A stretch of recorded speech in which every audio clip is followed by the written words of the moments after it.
The Murders in the Rue Morgue by Edgar Allan Poe. The mental features discoursed of as the analytical are in themselves but little susceptible of analysis. We appreciate them only in their effects.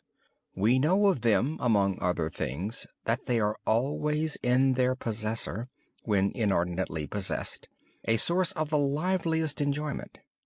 As the strong man exults in his physical ability, delighting in such exercises as call his muscles into play, so glories the analyst in that moral activity which disentangles. He derives pleasure from even the most trivial occupations bringing his talent into play.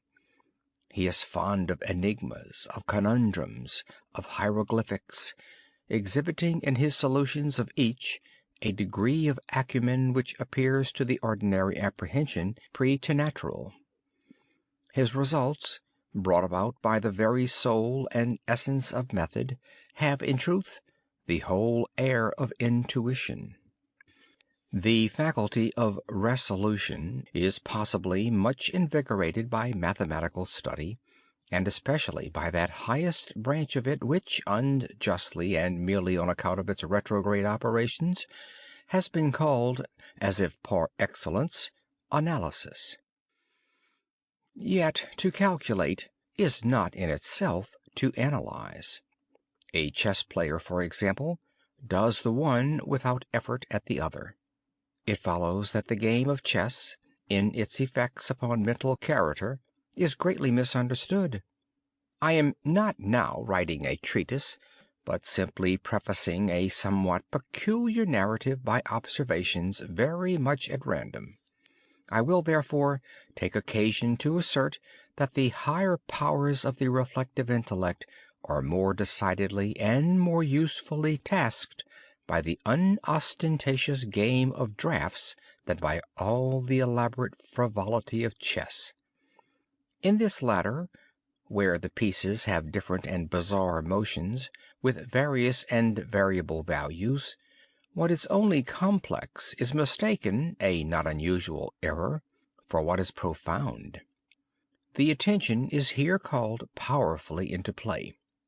If it flag for an instant, an oversight is committed resulting in injury or defeat. The possible moves being not only manifold, but involute, the chances of such oversights are multiplied, and in 9 cases out of 10, it is the more concentrative rather than the more acute player who conquers. In draughts, on the contrary, where the moves are unique and have but little variation, the probabilities of inadvertence are diminished, and the mere attention being left comparatively unemployed, what advantages are obtained by either party are obtained by superior acumen.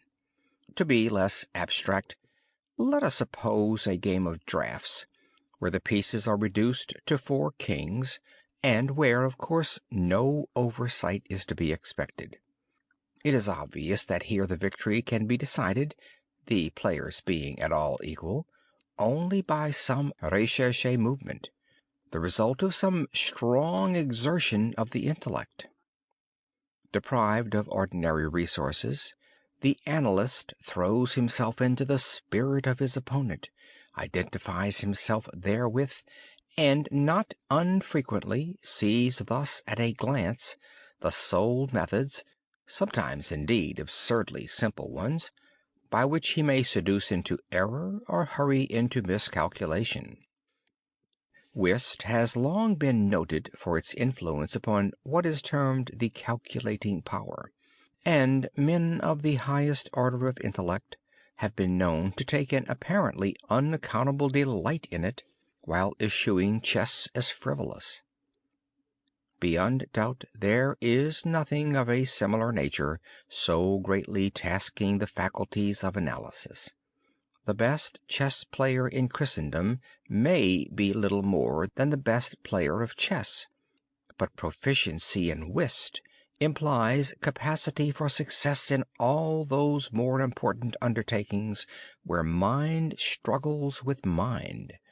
When I say proficiency, I mean that perfection in the game which includes a comprehension of all the sources whence legitimate advantage may be derived.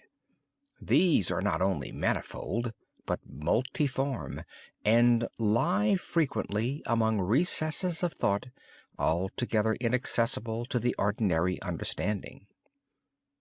To observe attentively is to remember distinctly, and so far the concentrative chess player will do very well at whist, while the rules of Hoyle, themselves based upon the mere mechanism of the game, are sufficiently and generally comprehensible. Thus, to have a retentive memory and to proceed by the book are points commonly regarded as the sum total of good playing. But it is in matters beyond the limits of mere rule that the skill of the analyst is evinced. He makes in silence a host of observations and inferences. So perhaps do his companions, and the difference in the extent of the information obtained lies not so much in the validity of the inference as in the quality of the observation. The necessary knowledge is that of what to observe. Our player confines himself not at all, nor, because the game is the object, does he reject deductions from things external to the game. He examines the countenance of his partner, comparing it carefully with that of each of his opponents. He considers the mode of assorting the cards in each hand, often counting trump by trump and honor by honor through the glances bestowed by their holders upon each. He notes every variation of face as the play progresses, gathering a fund of thought from the differences in the expression of certainty, of surprise, of triumph, or of chagrin. From the manner of gathering up a trick, he judges whether the person taking it can make another in the suit. He recognizes what is played through feint, by the air with which it is thrown upon the table. A casual or inadvertent word, the accidental dropping or turning of a card, with the accompanying anxiety or carelessness in regard to its concealment, the counting of the tricks, with the order of their arrangement, embarrassment, hesitation, eagerness, or trepidation, all afford, to his apparently intuitive perception, indications of the true state of affairs. The first 2 or 3 rounds having been played, he is in full possession of the contents of each hand, and thenceforward puts down his cards with as absolute a precision of purpose as if the rest of the party had turned outward the faces of their own. The analytical power should not be confounded with ample ingenuity, for while the analyst is necessarily ingenious, the ingenious man is often remarkably incapable of analysis. The constructive or combining power, by which ingenuity is usually manifested, and to which the phrenologists, I believe erroneously, have assigned a separate organ, supposing it a primitive faculty, has been so frequently seen in those whose intellect bordered otherwise upon idiocy, as to have attracted general observation among writers on morals. Between ingenuity and the analytical ability there exists a difference far greater indeed than that between the fancy and the imagination, but of a character very strictly analogous. It will be found, in fact, that the ingenious are always fanciful, and the truly imaginative never otherwise than analytic. The narrative which follows will appear to the reader somewhat in the light of a commentary upon the propositions just advanced. Residing in Paris during the spring and part of the summer of 18 , I there became acquainted with a Monsieur C. Auguste Dupin. This young gentleman was of an excellent, indeed of an illustrious family, but by a variety of untoward events had been reduced to such poverty that the energy of his character succumbed beneath it, and he ceased to bestir himself in the world or to care for the retrieval of his fortunes. By courtesy of his creditors, there still remained in his possession a small remnant of his patrimony, and upon the income arising from this he managed, by means of a rigorous economy, to procure the necessities of life without troubling himself about its superfluities. Books, indeed, were his sole luxuries, and in Paris these are easily obtained. Our first meeting was at an obscure library in the Rue Montmartre, where the accident of our both being in search of the same very rare and very remarkable volume brought us into closer communion. We saw each other again and again.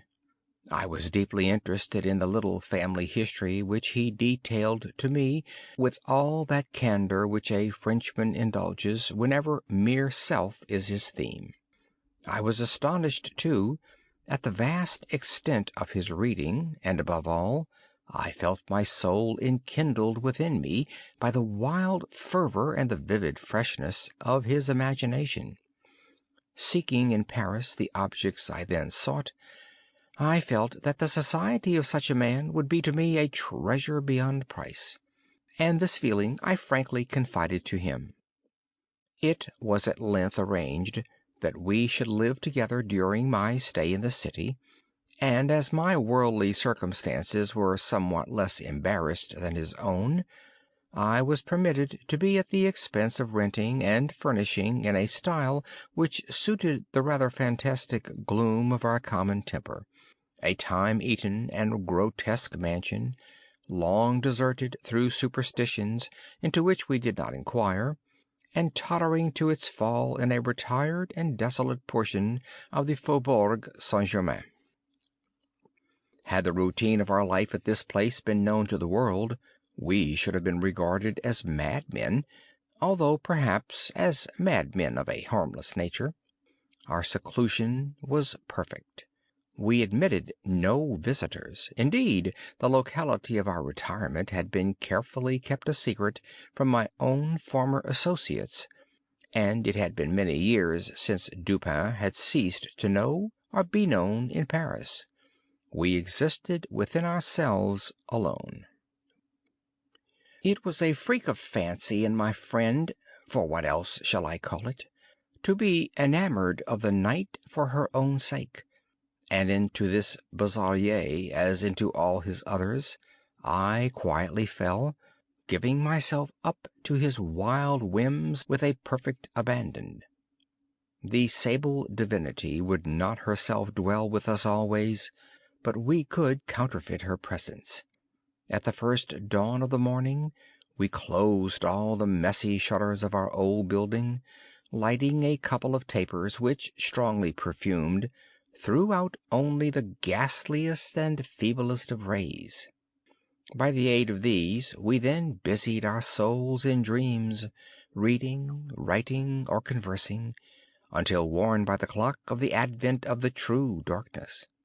Then we sallied forth into the streets arm in arm, continuing the topics of the day, or roaming far and wide until a late hour, seeking, amid the wild lights and shadows of the populous city, that infinity of mental excitement which quiet observation can afford.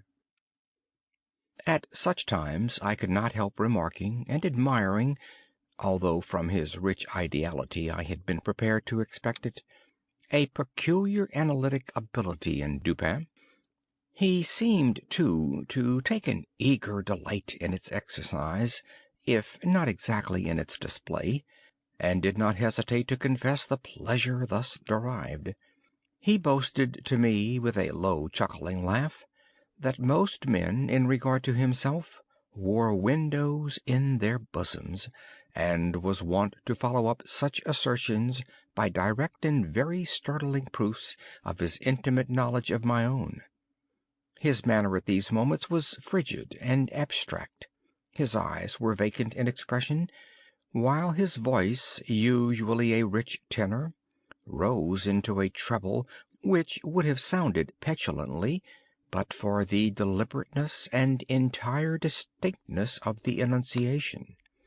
Observing him in these moods, I often dwelt meditatively upon the old philosophy of the bi-part soul, and amused myself with the fancy of a double Dupin, the creative and the resolvent. Let it not be supposed from what I have just said that I am detailing any mystery or penning any romance. What I have described in the Frenchman was merely the result of an excited or perhaps of a diseased intelligence. But of the character of his remarks at the periods in question, an example will best convey the idea.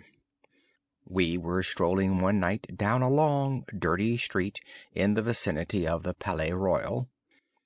Being both apparently occupied with thought, neither of us had spoken a syllable for 15 minutes at least. All at once Dupin broke forth with these words: "He is a very little fellow, that's true, and would do better for the Theatre des Variétés." "There can be no doubt of that," I replied unwittingly, and not at first observing, so much had I been absorbed in reflection, the extraordinary manner in which the speaker had chimed in with my meditations. In an instant afterward I recollected myself, and my astonishment was profound. "Dupin," said I gravely, "this is beyond my comprehension. I do not hesitate to say that I am amazed, and can scarcely credit my senses. How was it possible you should know I was thinking of—" Here I paused, to ascertain beyond a doubt whether he really knew of whom I thought. "Of Chantilly," said he. "Why do you pause? You were remarking to yourself that his diminutive figure unfitted him for tragedy." This was precisely what had formed the subject of my reflections. Chantilly was a quondam cobbler of the Rue Saint-Denis, who, becoming stage mad, had attempted the rôle of Xerxes in Crébillon's tragedy so called, and been notoriously pasquinated for his pains. "Tell me, for heaven's sake," I exclaimed, "the method, if method there is, by which you have been enabled to fathom my soul in this matter."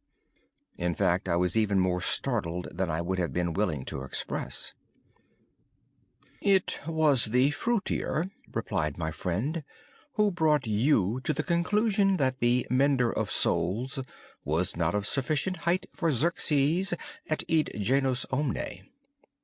"The fruiterer! You astonish me.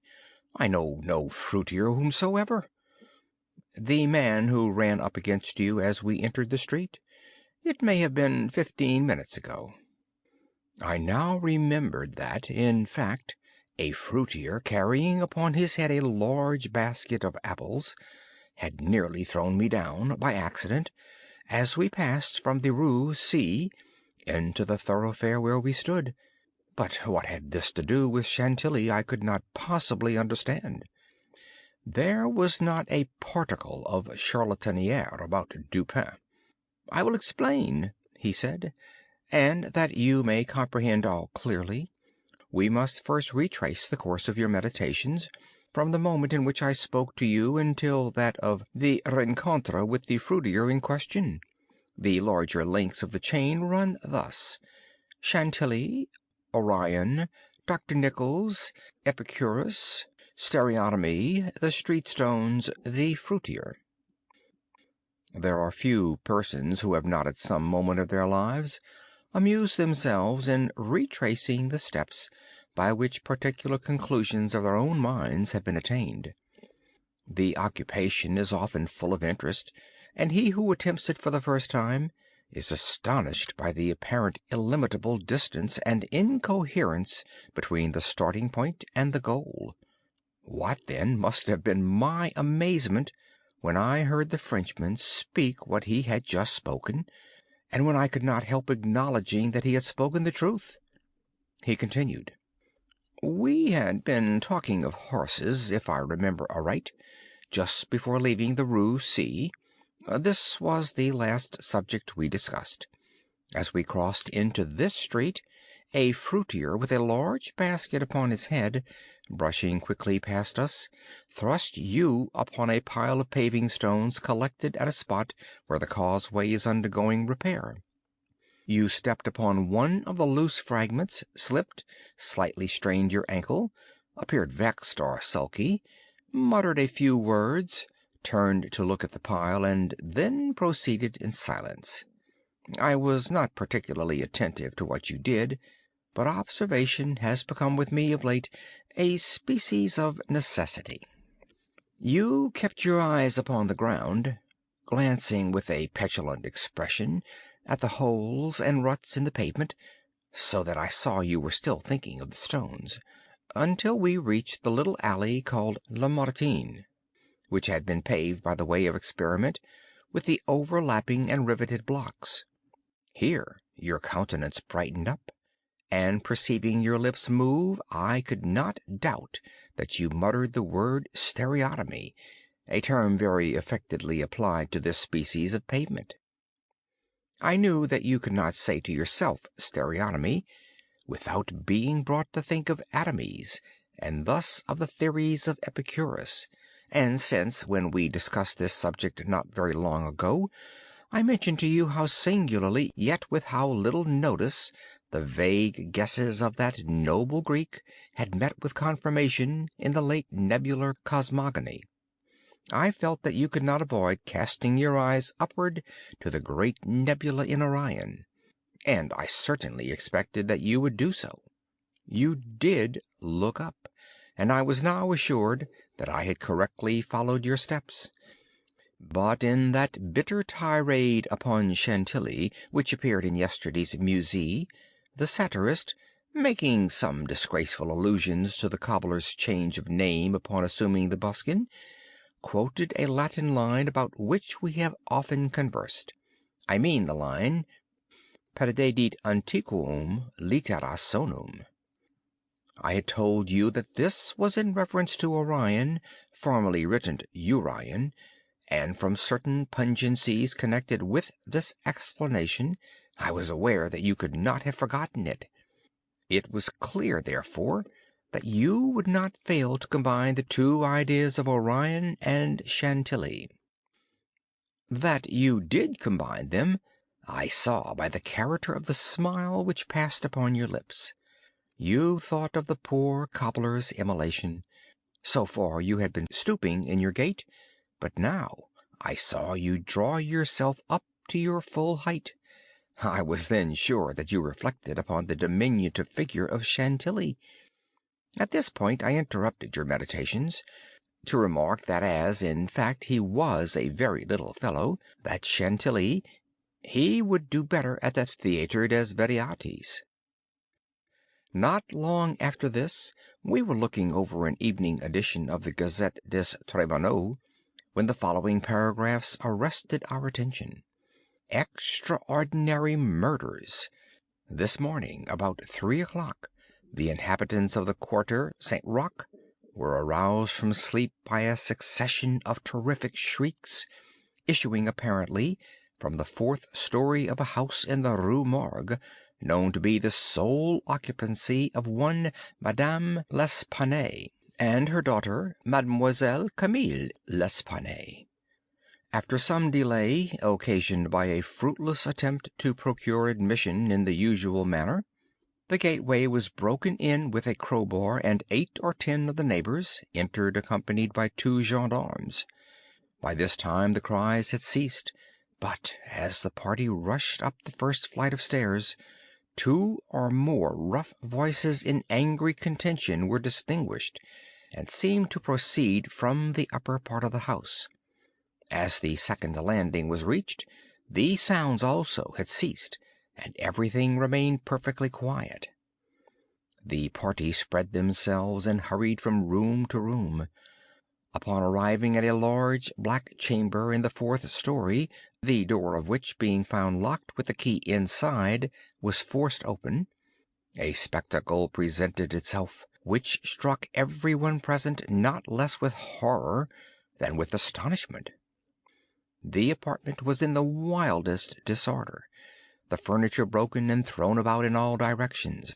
There was only one bedstead, and from this the bed had been removed and thrown into the middle of the floor. On a chair lay a razor besmeared with blood. On the hearth were 2 or 3 long and thick tresses of gray human hair, also dabbed in blood, and seeming to have been pulled out by the roots. Upon the floor were found 4 napoleons, an earring of topaz, 3 large silver spoons, 3 smaller of metal d'Alger, and 2 bags containing nearly 4,000 francs in gold. The drawers of a bureau which stood in one corner were open, and had been apparently rifled, although many articles still remained in them. A small iron safe was discovered under the bed, not under the bedstead. It was open, with the key still in the door. It had no contents beyond a few old letters and other papers of little consequence. Of Madame L'Espanaye no traces were here seen, but an unusual quantity of soot being observed in the fireplace, a search was made in the chimney, and, horrible to relate, the corpse of the daughter, head downward, was dragged therefrom, it having been thus forced up the narrow aperture for a considerable distance. The body was quite warm. Upon examining it, many excoriations were perceived, no doubt occasioned by the violence with which it had been thrust up and disengaged. Upon the face were many severe scratches, and upon the throat dark bruises and deep indentations of finger-nails, as if the deceased had been throttled to death. After a thorough investigation of every portion of the house, without further discovery, the party made its way into a small paved yard in the rear of the building, where lay the corpse of the old lady, with her throat so entirely cut that, upon an attempt to raise her, the head fell off. The body, as well as the head, was fearfully mutilated, the former so much so as scarcely to retain any semblance of humanity. To this horrible mystery there is not as yet, we believe, the slightest clue. The next day's paper had these additional particulars: The tragedy in the Rue Morgue. Many individuals have been examined in relation to this most extraordinary and frightful affair. The word affair has not yet in France that levity of import which it conveys with us. But nothing whatever has transpired to throw light upon it. We give below all the material testimony elicited. Pauline Dubourg, laundress, deposes that she knew both the deceased for 3 years, having washed for them during that period. The old lady and her daughter seemed on good terms, very affectionate towards each other. They were excellent pay. Could not speak in regard to their mode or means of living. Believed that Madame L. told fortunes for a living. Was reputed to have money put by. Never met any persons in the house when she called for the clothes or took them home. Was sure that they had no servant in employed. There appeared to be no furniture in any part of the building except in the 4th story. Pierre Moreau, tobacconist, deposes that he has been in the habit of selling small quantities of tobacco and stuff to Madame L'Espanaye for nearly 4 years. Was born in the neighborhood, and has always resided there. The deceased and her daughter had occupied the house in which the corpses were found for more than 6 years. It was formerly occupied by a jeweler who underlet the upper rooms to various persons. The house was the property of Madame L.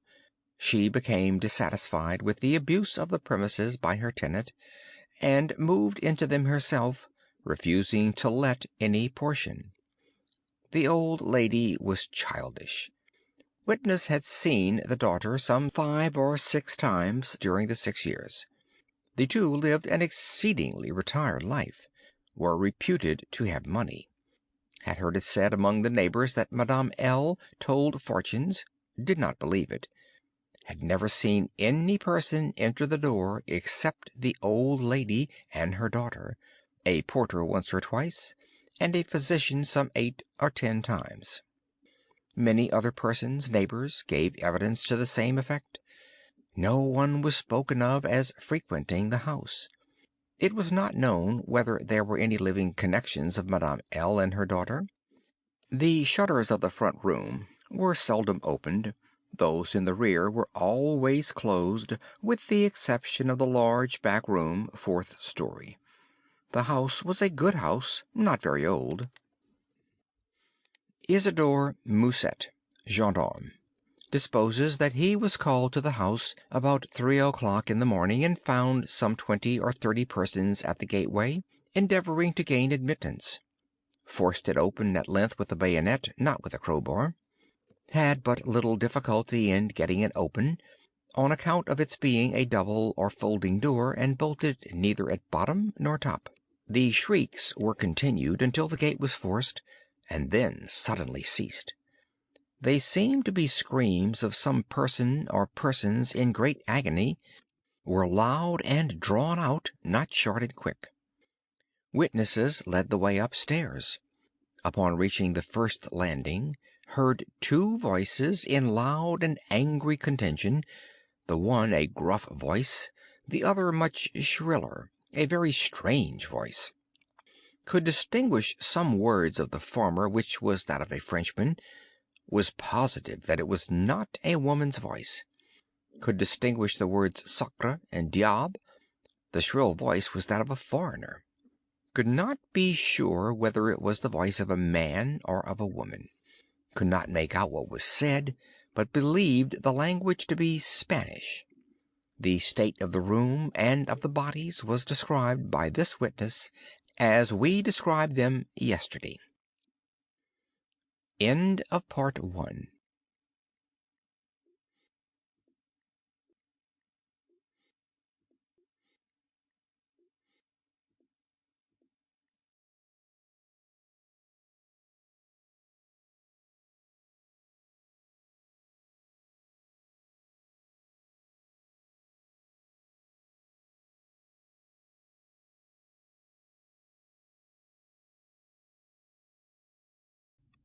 Part 2.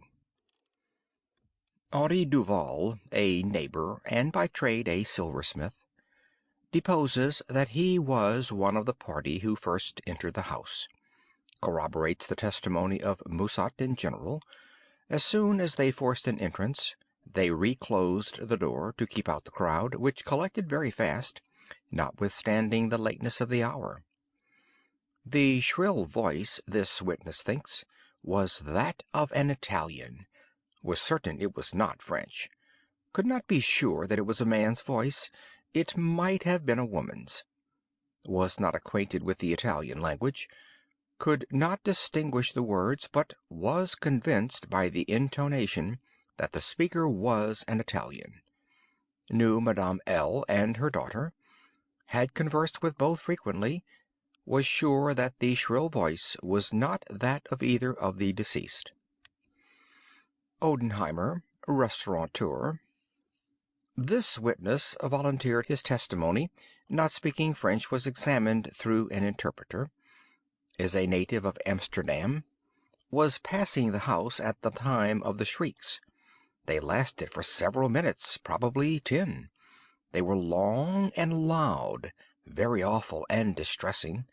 Was one of those who entered the building. Corroborated the previous evidence in every respect but one. Was sure that the shrill voice was that of a man, of a Frenchman. Could not distinguish the words uttered.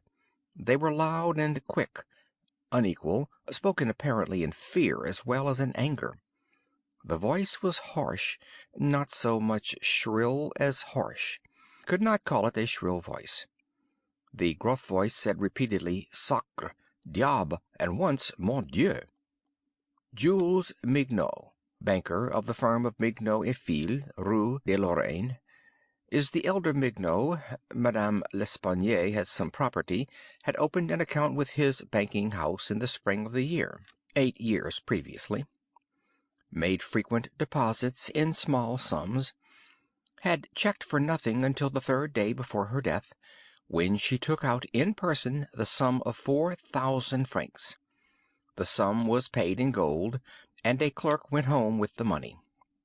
William Bird, tailor, deposes that he was one of the party who entered the house, is an Englishman, has lived in Paris 2 years, was one of the first to ascend the stairs, heard the voices in contention. The gruff voice was that of a Frenchman, could make out several words, but cannot now remember all, heard distinctly sacre and mon Dieu. There was a sound at the moment as if of several persons struggling, a scraping and scuffling sound.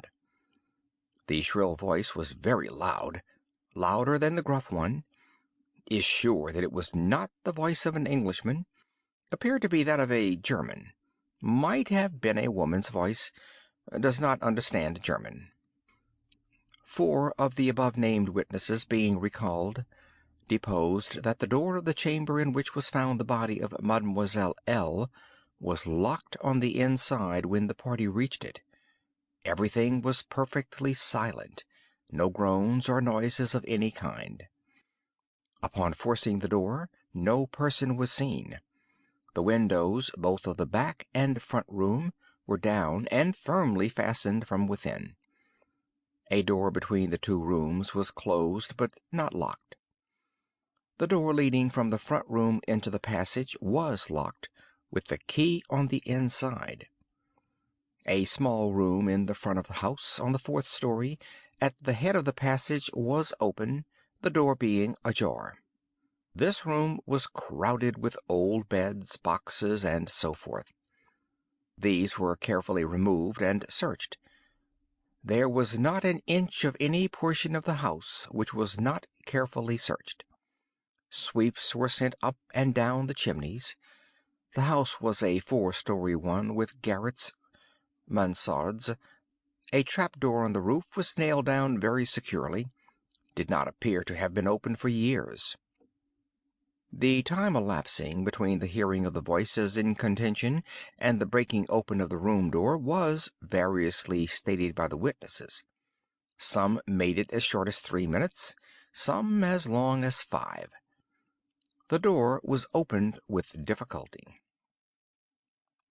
Alfonso Garcio, undertaker, deposes that he resides in the Rue Morgue, is a native of Spain, was one of the party who entered the house, did not proceed upstairs, is nervous and was apprehensive of the consequences of agitation, heard the voices in contention. The gruff voice was that of a Frenchman, could not distinguish what was said. The shrill voice was that of an Englishman, is sure of this, does not understand the English language, but judges by the intonation. Alberto Montani, confectioner, deposes that he was among the first to ascend the stairs, heard the voices in question. The gruff voice was that of a Frenchman, distinguished several words.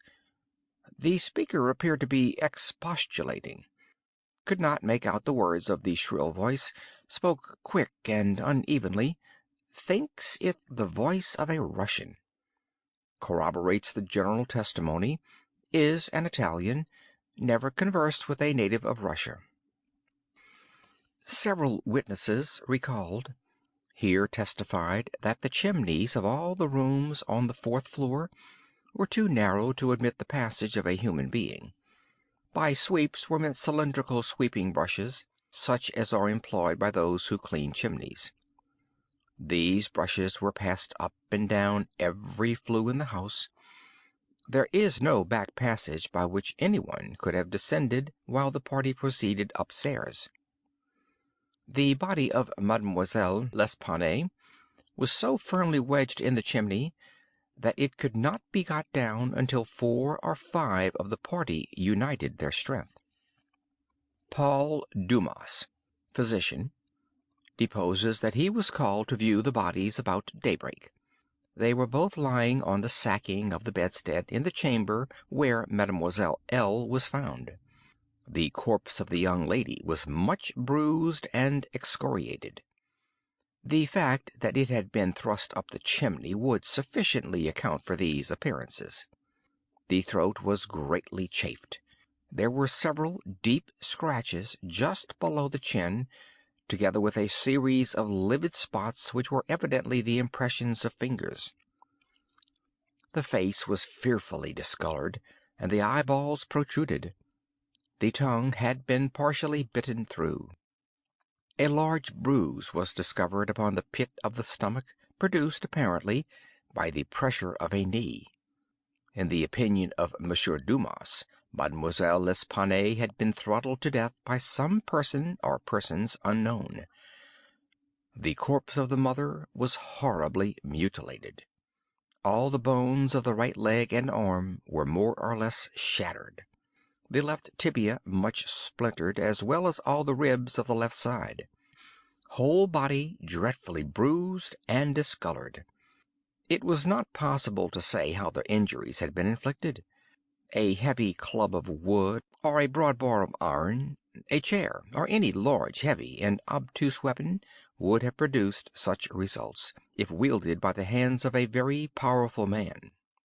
No woman could have inflicted the blows with any weapon. The head of the deceased, when seen by witness, was entirely separated from the body, and was also greatly shattered. The throat had evidently been cut with some very sharp instrument, probably a razor. Alexandre Etienne, surgeon, was called with M. Dumas to view the bodies, corroborated the testimony and the opinions of M. Dumas. Nothing farther of importance was elicited, although several other persons were examined. A murder so mysterious and so perplexing in all its particulars was never before committed in Paris, if indeed a murder had been committed at all. The police are entirely at fault, an unusual occurrence in affairs of this nature. There is not, however, the shadow of a clue apparent. The evening edition of the paper stated that the greatest excitement still continued in the Quarter Saint-Roch, that the premises in question had been carefully researched and fresh examinations of witnesses instituted, but all to no purpose. A postscript, however, mentioned that Adolphe Le Bon had been arrested and imprisoned, although nothing appeared to criminate him beyond the facts already detailed. Dupin seemed singularly interested in the progress of this affair, at least so I judged from his manner, for he made no comments. It was only after the announcement that Le Bon had been imprisoned that he asked me my opinion respecting the murders. I could merely agree with all Paris in considering them an insoluble mystery. I saw no means by which it would be possible to trace the murderer. "We must not judge by the means," said Dupin, "by this shell of an examination. The Parisian police, so much extolled for acumen, are cunning, but no more. There is no method in their proceedings beyond the method of the moment. They make a vast parade of measurements, but not unfrequently these are so ill adapted to the objects proposed as to put us in mind of Monsieur Jourdain's calling for his robe de chambre, pour mieux entendre la musique. The results attained by them are not unfrequently surprising, but for the most part are brought about by simple diligence and activity. When these qualities are unavailing, their schemes fail. Vidocq, for example, was a good guesser and a persevering man, but without educated thought he erred constantly by the very intensity of his investigations. He impaired his vision by holding the object too close. He might see perhaps one or two points with unusual clearness, but in doing so he necessarily lost sight of the matter as a whole. Thus there is such a thing as being too profound. Truth is not always in a well. In fact, as regards the more important knowledge, I do believe that she is invariably superficial. The depth lies in the valleys where we seek her, and not upon the mountain tops where she is found. The modes and sources of this kind of error are well typified in the contemplation of the heavenly bodies. To look at a star by glances, to view it in a sidelong way, by turning toward it the exterior portions of the retina, more susceptible of feeble impressions of light than the interior, is to behold the star distinctly, is to have the best appreciation of its luster, a luster which grows dim just in proportion as we turn our vision fully upon it. A greater number of rays actually falls upon the eye in the latter case, but in the former there is the more refined capacity for comprehension. By undue profundity we perplex and enfeeble thought, and it is possible to make even Venus herself vanish from the firmament by a scrutiny too sustained, too concentrated, or too direct. As for these murders, let us enter into some examinations for ourselves before we make up an opinion respecting them. An inquiry will afford us amusement. I thought this an odd term, so applied, but said nothing. And besides, Le Bon once rendered me a service for which I am not ungrateful. We will go and see the premises with our own eyes. I know G., the prefect of police, and shall have no difficulty in obtaining the necessary permission. The permission was obtained, and we proceeded at once to the Rue Morgue.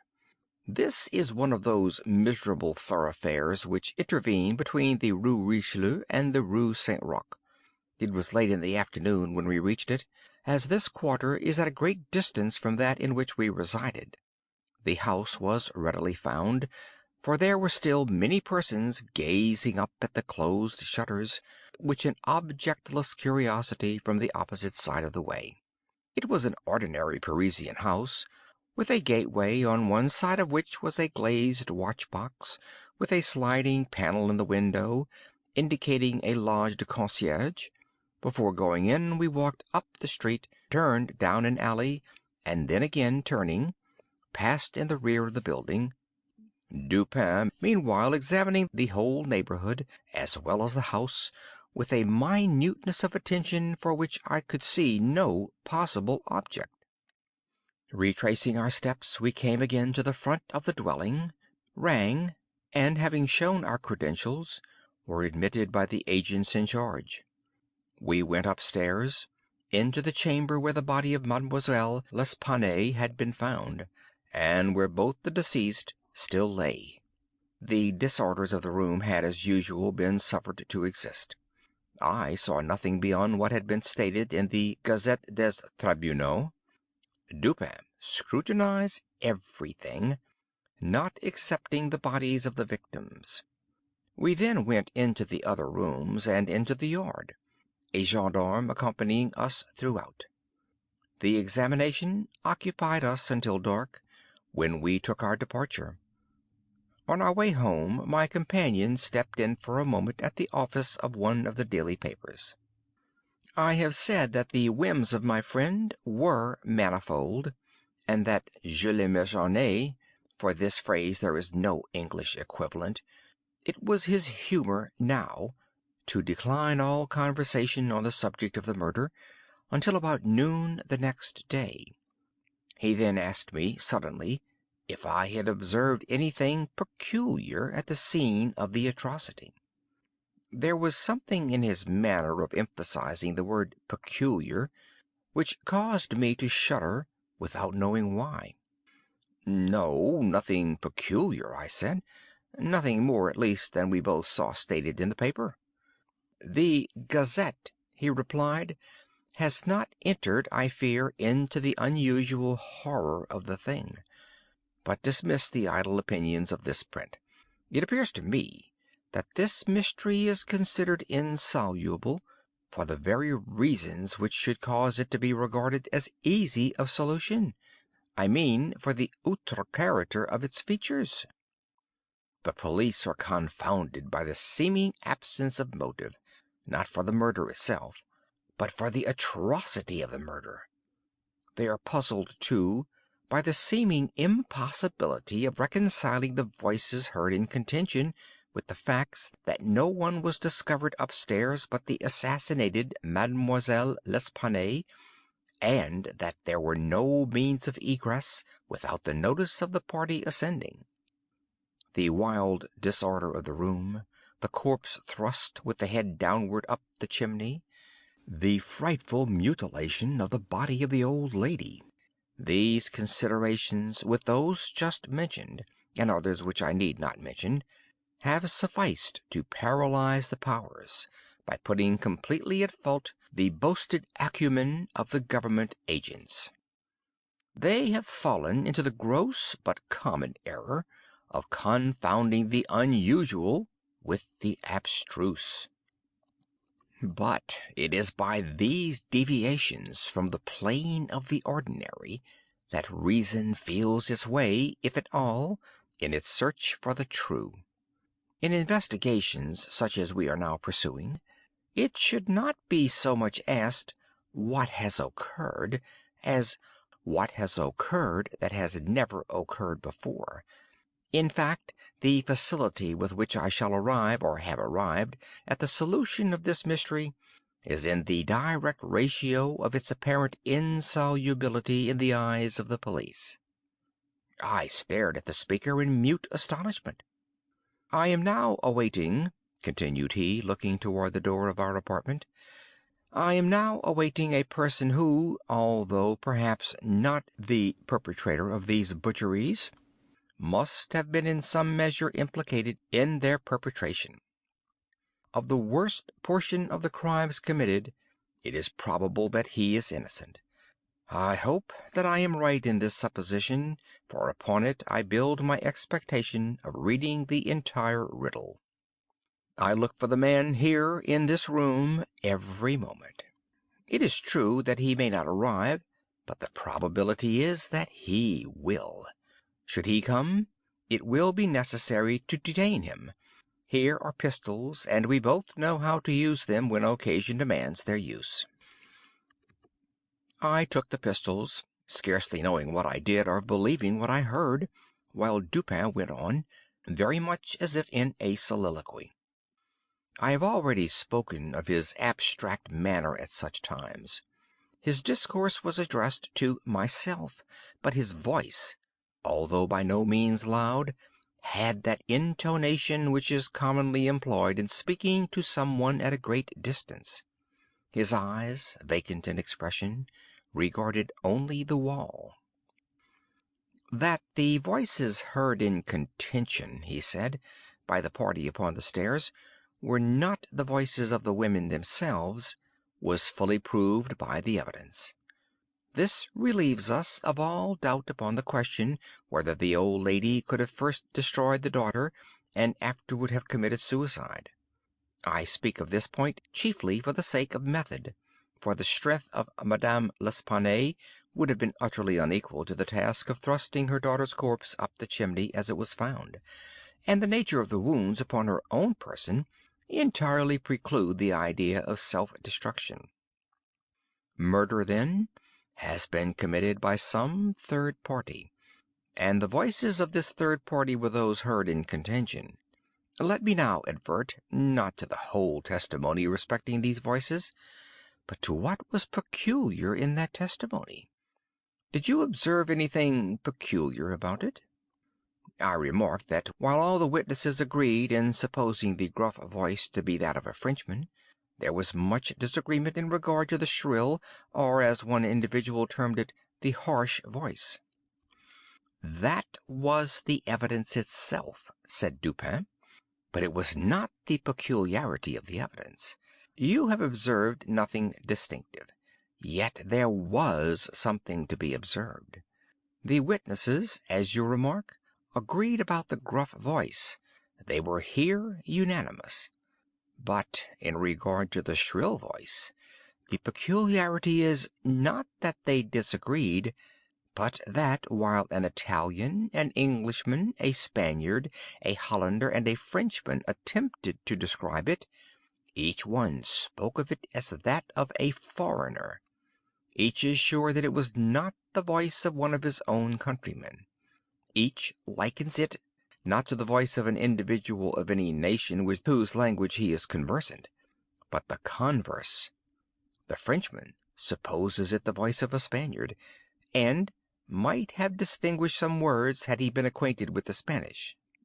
The Dutchman maintains it to have been that of a Frenchman, but we find it stated that, not understanding French, this witness was examined through an interpreter. The Englishman thinks it the voice of a German, and does not understand German. The Spaniard is sure that it was that of an Englishman, but judges by the intonation altogether, as he has no knowledge of the English. The Italian believes it the voice of a Russian, but has never conversed with a native of Russia.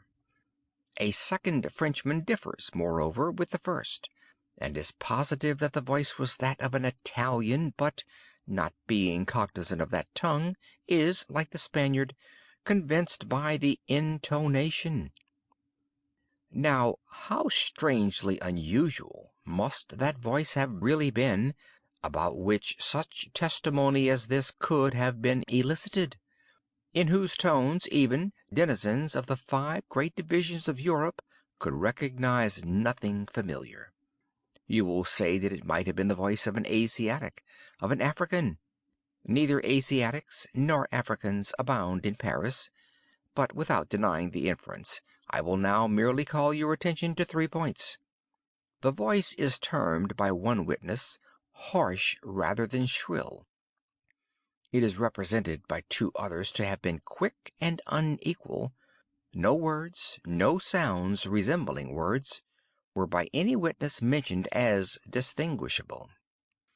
"I know not," continued Dupin, "what impression I may have made so far upon your own understanding, but I do not hesitate to say that legitimate deductions, even from this portion of the testimony, the portion respecting the gruff and shrill voices, are in themselves sufficient to engender a suspicion which should give direction to all further progress in the investigation of the mystery. I said legitimate deductions, but my meaning is not thus fully expressed. I designed to imply that the deductions are the sole proper ones, and that the suspicion arises inevitably from them as the single result. What the suspicion is, however, I will not say just yet. I merely wish you to bear in mind that, with myself, it was sufficiently forcible to give a definite form, a certain tendency to my inquiries in the chamber. Let us now transport ourselves in fancy to this chamber. What shall we first seek here? The means of egress employed by the murderers. It is not too much to say that neither of us believe in preternatural events. Madame and Mademoiselle L'Espanaye were not destroyed by spirits. The doers of the deed were material and escaped materially. Then how? Fortunately, there is but one mode of reasoning upon the point, and that mode must lead us to a definite decision. Let us examine, each by each, the possible means of egress. It is clear that the assassins were in the room where Mademoiselle L'Espanaye was found, or at least in the room adjoining, when the party ascended the stairs. It is then only from these 2 apartments that we have to seek issues. The police have laid bare the floors, the ceilings, and the masonry of the walls in every direction. No secret issues could have escaped their vigilance, but, not trusting to their eyes, I examined with my own. There were then no secret issues. Both doors leading from the rooms into the passage were securely locked, with the keys inside. Let us turn to the chimneys. These, although of ordinary width for some 8 or 10 feet above the hearths, will not admit throughout their extent the body of a large cat. The impossibility of egress by means already stated being thus absolute, we are reduced to the windows. Through those of the front room no one could have escaped without notice from the crowd in the street. The murderers must have passed then, through those of the back room. Now, brought to this conclusion in so unequivocal a manner as we are, it is not our part as reasoners to reject it on account of apparent impossibilities. It is only left for us to prove that these apparent impossibilities are, in reality, not such. There are two windows in the chamber. One of them is unobstructed by furniture, and is wholly visible. The lower portion of the other is hidden from view by the head of the unwieldy bedstead, which is thrust close up against it. The former was found securely fastened from within. It resisted the utmost force of those who endeavored to raise it. A large gimlet hole had been pierced in its frame to the left, and a very stout nail was found fitted therein, nearly to the head. Upon examining the other window, a similar nail had been similarly fitted in it, and a vigorous attempt to raise this sash failed also. The police were now entirely satisfied that egress had not been in these directions, and therefore it was thought a matter of supererogation to withdraw the nails and open the windows. My own examination was somewhat more particular, and was so for the reason I have just given, because here it was, I knew, that all apparent impossibilities must be proved to be not such in reality. I proceeded to think thus a posteriori. The murderers did escape from one of these windows. This being so, they could not have refastened the sashes from the inside as they were found fastened. The consideration which put a stop, through its obviousness, to the scrutiny of the police in this quarter. Yet the sashes were fastened. They must then have the power of fastening themselves. There was no escape from this conclusion. I stepped to the unobstructed casement, withdrew the nail with some difficulty, and attempted to raise the sash. It resisted all my efforts, as I had anticipated. A concealed spring must, I now know, exist, and this corroboration of my idea convinced me that my premises at least were correct, however mysterious still appeared the circumstances attending the nails. A careful search soon brought to light the hidden spring. I pressed it, and, satisfied with the discovery, forbore to upraise the sash. I now replaced the nail and regarded it attentively. A person passing out through this window might have reclosed it, and the spring would have caught, but the nail could not have been replaced. The conclusion was plain, and again narrowed in the field of my investigations. The assassins must have escaped through the other window. Supposing then the springs upon each sash to be the same, as was probable, there must be found a difference between the nails, or at least between the modes of their fixture.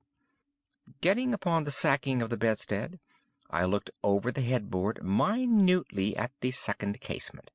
Passing my hand down behind the board, I readily discovered and pressed the spring, which was, as I had supposed, identical in character with its neighbor. I now looked at the nail.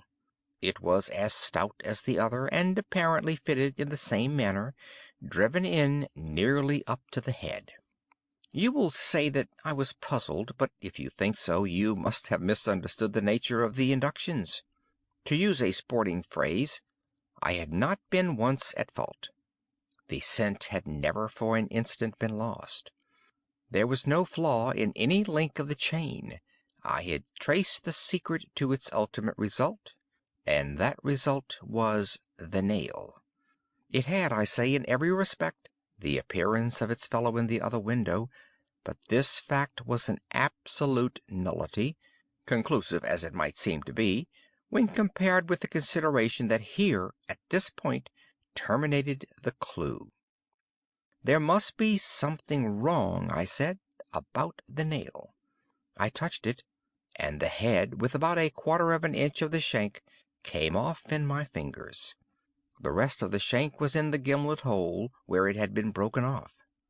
The fracture was an old one, for its edges were encrusted with rust, and had apparently been accomplished by the blow of a hammer, which had partially embedded in the top of the bottom sash the head portion of the nail. I now carefully replaced this head portion in the indentation whence I had taken it, and the resemblance to a perfect nail was complete. The fissure was invisible. Pressing the spring, I gently raised the sash for a few inches.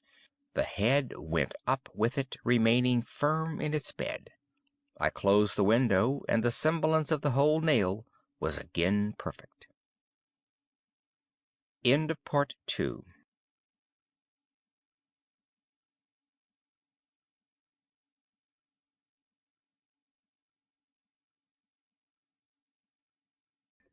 Part 3. The riddle so far was now unriddled. The assassin had escaped through the window which looked upon the bed, dropping of its own accord upon his exit, or perhaps purposely closed. It had become fastened by the spring, and it was the retention of this spring which had been mistaken by the police for that of the nail, farther inquiry being thus considered unnecessary. The next question was that of the mode of descent. Upon this point I had been satisfied in my walk with you around the building. About 5 feet and a half from the casement in question there runs a lightning rod. From this rod it would have been impossible for anyone to reach the window itself, to say nothing of entering it. I observed, however, that the shutters of the 4th story were of the peculiar kind called by Parisian carpenters ferrades, a kind rarely employed at the present day, but frequently seen upon very old mansions in Lyons and Bordeaux. They are in the form of an ordinary door, a single, not a folding door, except that the lower half is latticed or worked in open trellis, thus affording an excellent hold for the hands. In the present instance, these shutters are fully 3 feet and a half broad. When we saw them from the rear of the house, they were both about half open, that is to say, they stood off at right angles from the wall. It is probable that the police, as well as myself, examined the back of the tenement, but if so, in looking at these ferrades in the line of their breadth, as they must have done, they did not perceive this great breadth itself, or at all events failed to take it into due consideration. In fact, having once satisfied themselves that no egress could have been made in this quarter, they would naturally bestow here a very cursory examination. It was clear to me, however, that the shutter belonging to the window at the head of the bed would, if swung fully back to the wall, reach to within 2 feet of the lightning rod. It was also evident that, by exertion of a very unusual degree of activity and courage, an entrance into the window from the rod might have been thus effected. By reaching to the distance of 2 feet and a half, we now suppose the shutter open to its whole extent, a robber might have taken a firm grasp upon the trellis work. Letting go, then, his hold upon the rod, placing his feet securely against the rod, and springing boldly from it, he might have swung the shutter so as to close it, and, if we imagine the window open at the time, might even have swung himself into the room. I wish you to bear especially in mind that I have spoken of a very unusual degree of activity as requisite to success in so hazardous and so difficult a feat. It is my design to show you, first, that the thing might possibly have been accomplished, but secondly, and chiefly, I wish to impress upon your understanding the very extraordinary, the almost preternatural character of that agility which would have accomplished it. You will say, no doubt, using the language of the law, that, to make out my case, I should rather undervalue than insist upon a full estimation of the activity required in this matter. This may be the practice in law, but it is not the usage of reason. My ultimate object is only the truth. My immediate purpose is to lead you to place in juxtaposition that very unusual activity of which I have just spoken, with that very peculiar, shrill, or harsh and unequal voice about whose nationality no two persons could be found to agree, and in whose utterance no syllabification could be detected. At these words a vague and half-formed conception of the meaning of Dupin flitted over my mind. I seemed to be upon the verge of comprehension without power to comprehend. Men at times find themselves upon the brink of remembrance without being able in the end to remember. My friend went on with his discourse. "You will see," he said, "that I have shifted the question from the mode of egress to that of ingress. It was my design to convey the idea that both were effected in the same manner at the same point. Let us now revert to the interior of the room. Let us survey the appearances here. The drawers of the bureau, it is said, have been rifled, although many articles of apparel still remain within them. The conclusion here is absurd. It is a mere guess, a very silly one, and no more. How are we to know that the articles found in the drawer were not all these drawers had originally contained? Madame L'Espanaye and her daughter lived an exceedingly retired life, saw no company, seldom went out, and had little use for numerous changes of habiliment. Those found were at least of as good quality as any likely to be possessed by these ladies. If a thief had taken any, why did he not take the best? Why did he not take them all? In a word, why did he abandon 4,000 francs in gold to encumber himself with a bundle of linen? The gold was abandoned. Nearly the whole sum mentioned by M. Mignot, the banker, was discovered in bags upon the floor. I wish you, therefore, to discard from your thoughts the blundering idea of motive engendered in the brains of the police by that portion of the evidence which speaks of money delivered at the door of the house. Coincidences 10 times as remarkable as this, the delivery of the money and murder committed within 3 days upon the party receiving it, happen to all of us every hour of our lives, without attracting even momentary notice. Coincidences in general are great stumbling blocks in the way of that class of thinkers who have been educated to know nothing of the theory of probabilities, that theory to which the most glorious objects of human research are indebted for the most glorious of illustration. In the present instance, had the gold been gone, the fact of its delivery 3 days before would have formed something more than a coincidence. It would have been corroborative of this idea of motive. But under the real circumstances of the case, if we are to suppose gold the motive of this outrage, we must also imagine the perpetrator so vacillating an idiot as to have abandoned his gold and his motive altogether. Keeping now steadily in mind the points to which I have drawn your attention, that peculiar voice, that unusual agility, and that startling absence of motive in a murder so singularly atrocious as this, let us glance at the butchery itself. Here is a woman strangled to death by manual strength, and thrust up a chimney head downward. Ordinary assassins employ no such modes of murder as this, least of all do they thus dispose of the murdered. In the manner of thrusting the corpse up the chimney, you will admit that there was something excessively outre, something altogether irreconcilable with our common notions of human action, even when we suppose the actors the most depraved of men. Think, too, how great must have been that strength which could have thrust the body up such an aperture so forcibly that the united vigor of several persons was found barely sufficient to drag it down. Turn now to other indications of the employment of a vigor most marvelous. On the hearth were thick tresses, very thick tresses, of gray human hair. These had been torn out by the roots. You are aware of the great force necessary in tearing thus from the head even 20 or 30 hairs together.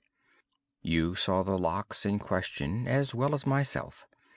Their roots, a hideous sight, were clotted with fragments of the flesh of the scalp, sure token of the prodigious power which had been exerted in uprooting perhaps 500,000 of hairs at a time. The throat of the old lady was not merely cut, but the head absolutely severed from the body. The instrument was a mere razor. I wish you also to look at the brutal ferocity of these deeds. Of the bruises upon the body of Madame L'Espanaye I do not speak. Monsieur Dumas and his worthy coadjutor, Monsieur Etienne, have pronounced that they were inflicted by some obtuse instrument, and so far these gentlemen are very correct. The obtuse instrument was clearly the stone pavement in the yard, upon which the victim had fallen from the window which looked in upon the bed. This idea, however simple it may now seem, escaped the police for the same reason that the breadth of the shutters escaped them, because, by the affair of the nails, their perceptions had been hermetically sealed against the possibility of the windows having ever been opened at all. If now, in addition to all these things, you have properly reflected upon the odd disorder of the chamber, we have gone so far as to combine the ideas of an agility astounding, a strength superhuman, a ferocity brutal, a butchery without motive, a grotesquerie and horror absolutely alien from humanity, and a voice foreign in tone to the ears of men of many nations, and devoid of all distinct or intelligible syllabification. What result, then, has ensued? What impression have I made upon your fancy? I felt a creeping of the flesh as Dupin asked me the question. A madman, I said, has done this deed. Some raving maniac escaped from a neighboring maison de santé. In some respects, he replied, your idea is not irrelevant. But the voices of madmen, even in their wildest paroxysms, are never found to tally with that peculiar voice heard upon the stairs. Madmen are of some nation, and their language, however incoherent its words, has always the coherence of syllabification. Besides, the hair of a madman is not such as I now hold in my hand. I disentangled this little tuft from the rigidly clutched fingers of Madame L'Espanaye. Tell me what you can make of it. Dupin, I said, completely unnerved, this hair is most unusual. This is no human hair. I have not asserted that it is, said he, but before we decide the point, I wish you to glance at the little sketch I have here traced upon this paper. It is a facsimile drawing of what has been described in one portion of the testimony as dark bruises and deep indentations of fingernails upon the throat of Mademoiselle L'Espanaye, and in another, by Messrs. Dumas and Etienne, as a series of livid spots, evidently the impression of fingers. You will perceive, continued my friend, spreading out the paper upon the table before us, that this drawing gives the idea of a firm and fixed hold. There is no slipping apparent. Each finger has retained, possibly until the death of the victim, the fearful grasp by which it originally embedded itself. Attempt now to place all your fingers at the same time in the respective impressions as you see them. I made the attempt in vain. We are possibly not giving this matter a fair trial, he said. The paper is spread out upon a plain surface, but the human throat is cylindrical. Here is a billet of wood, the circumference of which is about that of the throat. Wrap the drawing around it, and try the experiment again. I did so, but the difficulty was even more obvious than before. This, I said, is the mark of no human hand. "Read now," replied Dupin, "this passage from Cuvier." It was a minute anatomical and generally descriptive account of the large fulvous orangutan of the East Indian Islands. The gigantic stature, the prodigious strength and activity, the wild ferocity, and the imitative propensities of these mammalia are sufficiently well known to all. I understood the full horrors of the murder at once. "The description of the digits," said I, as I made an end of reading, "is in exact accordance with this drawing. I see that no animal but an orangutan of the species here mentioned could have impressed the indentations as you have traced them. This tuft of tawny hair, too, is identical in character with that of the beast of Cuvier. But I cannot possibly comprehend the particulars of this frightful mystery. Besides, there were two voices heard in contention, and one of them was unquestionably the voice of a Frenchman." "True. And you will remember an expression attributed almost unanimously by the evidence to this voice, the expression 'Mon Dieu.' This, under the circumstances, has been justly characterized by one of the witnesses, Montani, the confectioner, as an expression of remonstrance or expostulation.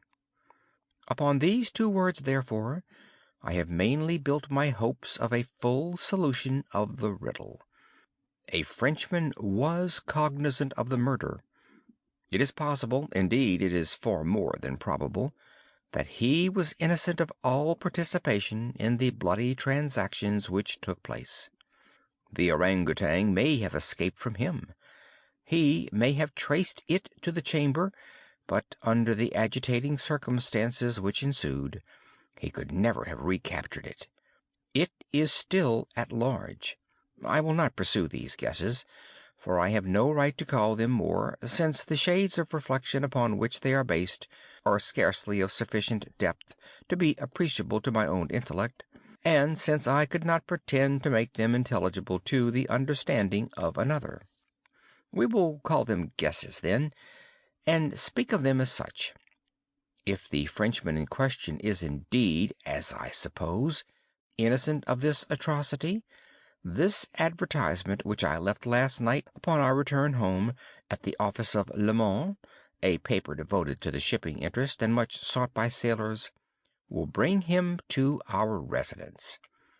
He handed me a paper, and I read thus: "Caught in the Bois de Boulogne early in the morning of the instant, the morning of the murder, a very large tawny orangutan of the Bornese species. The owner, who is ascertained to be a sailor belonging to a Maltese vessel, may have the animal again upon identifying it satisfactorily, and paying a few charges arising from its capture and keeping.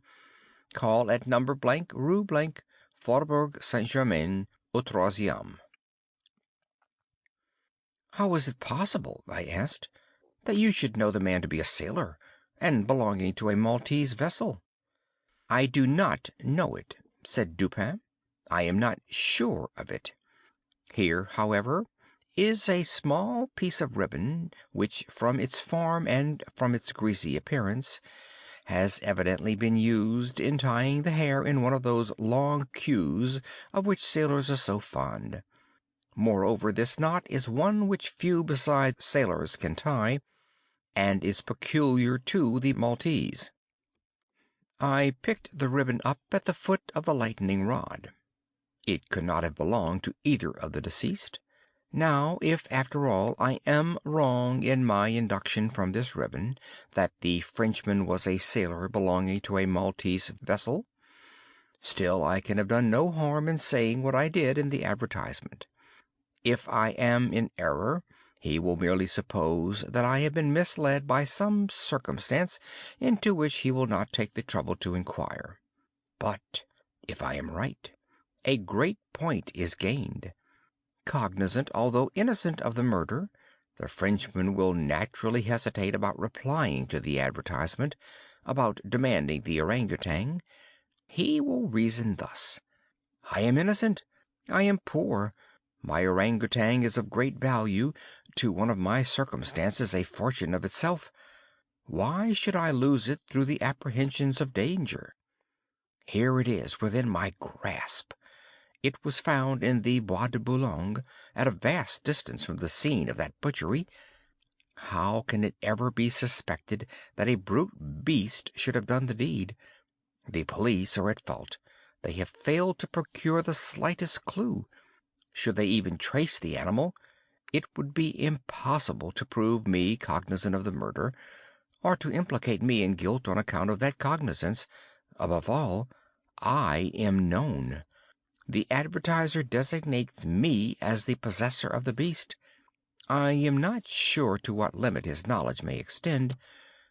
Should I avoid claiming a property of so great value which it is known that I possess, I will render the animal at least liable to suspicion.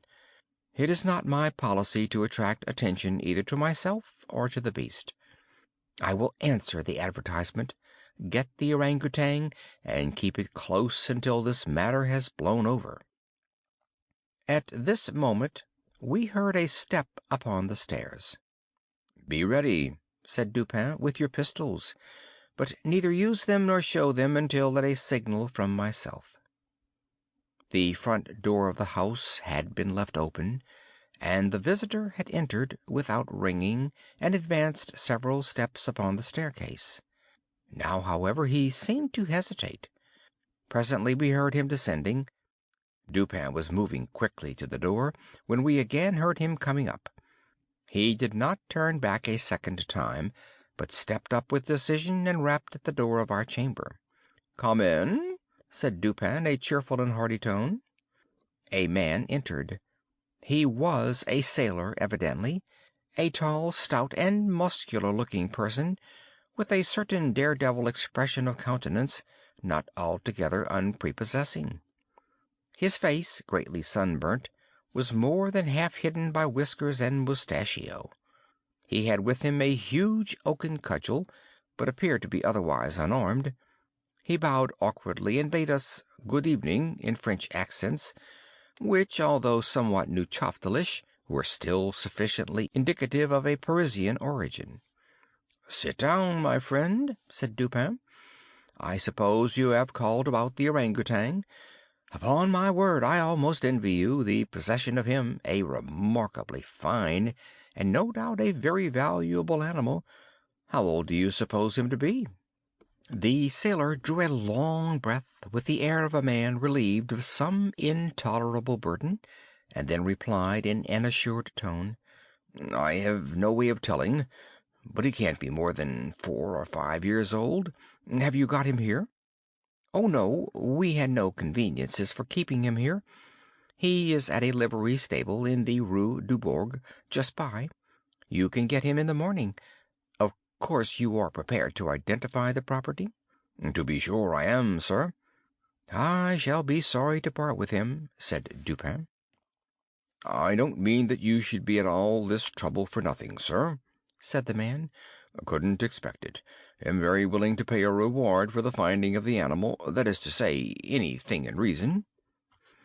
"Well," replied my friend, "that is all very fair, to be sure. Let me think. What should I have? Oh, I will tell you. My reward shall be this: you shall give me all the information in your power about these murders in the Rue Morgue." Dupin said the last words in a very low tone, and very quietly. Just as quietly, too, he walked toward the door, locked it, and put the key in his pocket. He then drew a pistol from his bosom, and placed it without the least flurry upon the table. The sailor's face flushed up as if he were struggling with suffocation. He started to his feet and grasped his cudgel, but the next moment he fell back into his seat, trembling violently, and with the countenance of death itself. He spoke not a word. I pitied him from the bottom of my heart. "My friend," said Dupin in a kind tone, "you are alarming yourself unnecessarily. You are indeed. We mean you no harm whatever. I pledge you the honor of a gentleman and of a Frenchman that we intend you no injury. I perfectly well know that you are innocent of the atrocities in the Rue Morgue. It will not do, however, to deny that you are in some measure implicated in them. From what I have already said, you must know that I have had means of information about this matter, means of which you could never have dreamed. Now, the thing stands thus. You have done nothing which you could have avoided, nothing certainly which renders you culpable. You were not even guilty of robbery, when you might have robbed with impunity. You have nothing to conceal. You have no reason for concealment. On the other hand, you are bound by every principle of honor to confess all you know. An innocent man is now imprisoned, charged with that crime of which you can point out the perpetrator." The sailor had recovered his presence of mind in a great measure while Dupin uttered these words, but his original boldness of bearing was all gone. "So help me God," said he, after a brief pause, "I will tell you all I know about this affair, but I do not expect you to believe one half I say. I would be a fool indeed if I did. Still, I am innocent, and I will make a clean breast if I die for it." What he stated was, in substance, this. He had lately made a voyage to the Indian archipelago. A party, of which he formed one, landed at Borneo, and passed into the interior on an excursion of pleasure.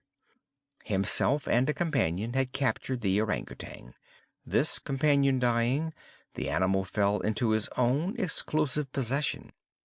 After great trouble occasioned by the intractable ferocity of his captive during the home voyage, he at length succeeded in lodging it safely at his own residence in Paris, where, not to attract toward himself the unpleasant curiosity of his neighbors, he kept it carefully secluded until such time as it should recover from a wound in the foot received from a splinter on board ship. His ultimate design was to sell it. Returning home from some sailor's frolic the night, or rather the morning of the murder, he found the beast occupying his own bedroom, into which it had broken from a closet adjoining, where it had been, as was thought, securely confined.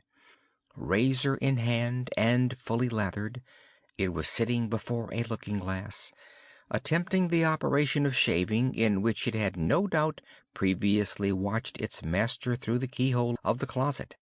Terrified at the sight of so dangerous a weapon in the possession of an animal so ferocious and so well able to use it, the man for some moments was at a loss what to do. He had been accustomed, however, to quiet the creature, even in its fiercest moods, by the use of a whip, and to this he now resorted. Upon sight of it, the orangutan sprang at once through the door of the chamber, down the stairs, and thence through a window unfortunately open into the street. The Frenchman followed in despair, the ape, razor in hand, occasionally stopping to look back and gesticulate at its pursuer, until the latter had nearly come up to it. It then again made off. In this manner the chase continued for a long time.